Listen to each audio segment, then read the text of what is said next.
Hello, and welcome to another episode of the Good Boxing Podcast with your host, Josh Sias. Deontay Wilder. Now,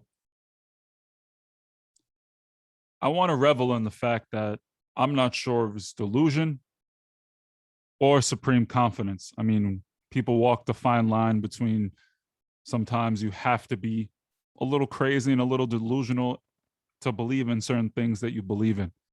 You have to be unwavering. You have to be filled with conviction that whatever you believe is the truth. And right now,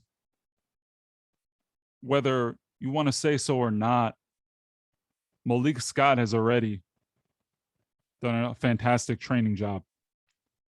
Malik Scott, if you don't know, and you've been under a rock and you haven't really been paying attention to what's going on in the Deontay Wilder camp, Malik Scott is the head trainer of Deontay Wilder's camp for Tyson Fury versus Deontay Wilder 3.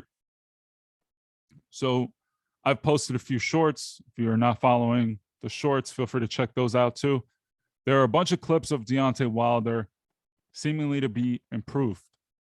You're seeing some techniques that he's never really imposed. You're seeing a focus on potentially trying to outbox Tyson Fury, and Malik Scott has really made this man believe. And for as much as I think, my personal opinion, and I'll be honest with you, I don't think Deontay Wilder is going to beat Tyson Fury with these tactics. But I do appreciate that Malik Scott has done a fantastic job on the psychological aspect of training.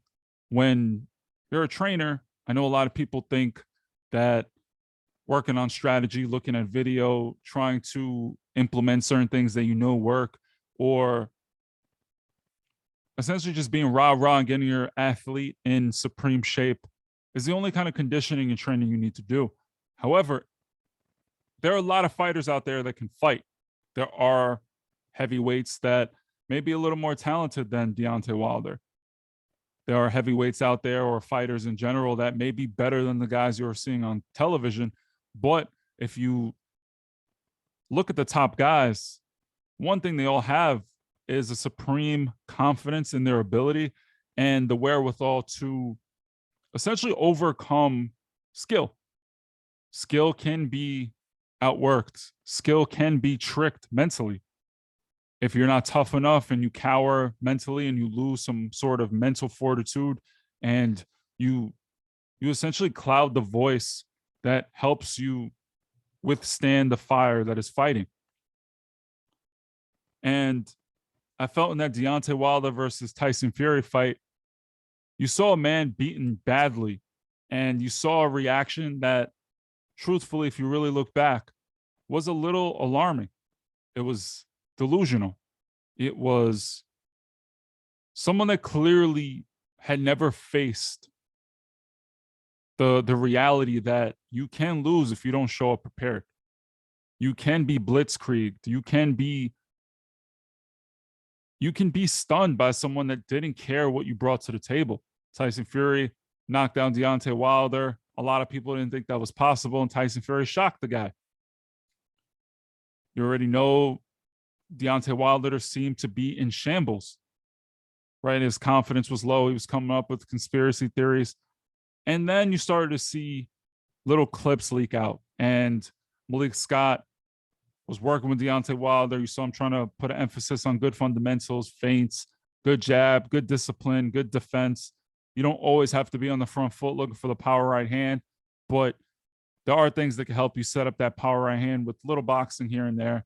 You see the clips of him going to the body. You see him have an emphasis on head movement. And little by little, I saw a man that was being rebuilt.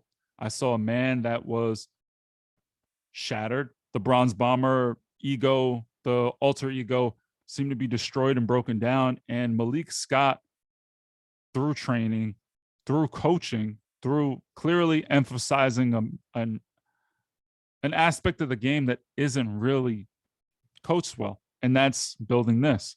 being a smarter fighter, being relying upon your fundamentals where you can believe in your God-gifted ability. If you're not fundamentally sound and everyone's telling you your right hand is the best thing, doesn't matter what you do, no one can stand up to it. And someone takes away that right hand and stands up to you, who's no longer afraid of your power, that immediately breaks you down. It immediately makes you feel as if you're inferior to your opponent. And I felt like that was a major aspect of what happened that day. His response to losing wasn't a very positive one. If that was my fighter, I would feel like, damn, this guy may never recover. And based on the conspiracies, based on whatever he said, leading up to the third fight that was supposed to happen before in July, I was a little worried for Deontay Wilder.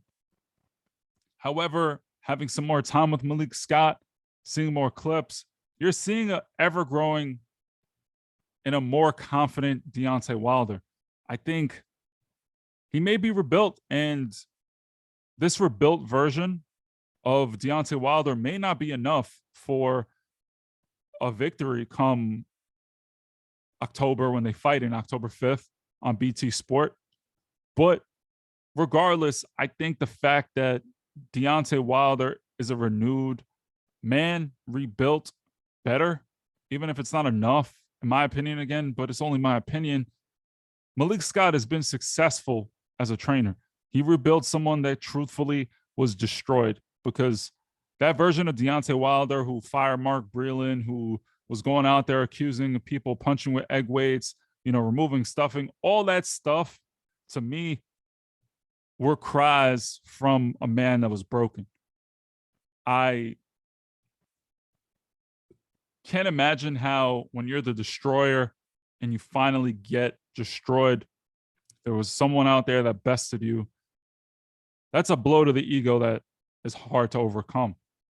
And truthfully, I think even if Malik Scott doesn't get the W, I do think he needs to be given credit. And he already has a major W in rebuilding the Bronze Bomber, because I don't think the Bronze Bomber going into the fight in July would have even had a chance, or thought truthfully in the heart of hearts that they were going to win. But hearing Deontay Wilder come out and say, I'm going to knock you out, and do all these other things, that you see he's building that steam. That alter ego seems to be rebuilt. And maybe this is Deontay Wilder. Maybe he rebuilt the man that needs to actually show up. Deontay Wilder, not the Bronze Bomber, not that alter ego. He's rebuilding himself and his mental. And I feel that whether you think it's delusional or you think it's supreme confidence, regardless, that psychological aspect, Malik Scott, bravo, man. You've done a great job in making Deontay Wilder feel that he can actually win this fight, because I didn't see a confident Wilder. When you saw him at the press conference, he was trying to be all quiet and with the headphones on. I think everyone knows he was broken. I saw a broken, scared guy. And I know Deontay Wilder is a vicious guy, and I'm not calling him scared in the sense that, it's hard to get in the ring, and I respect that. You guys already know that.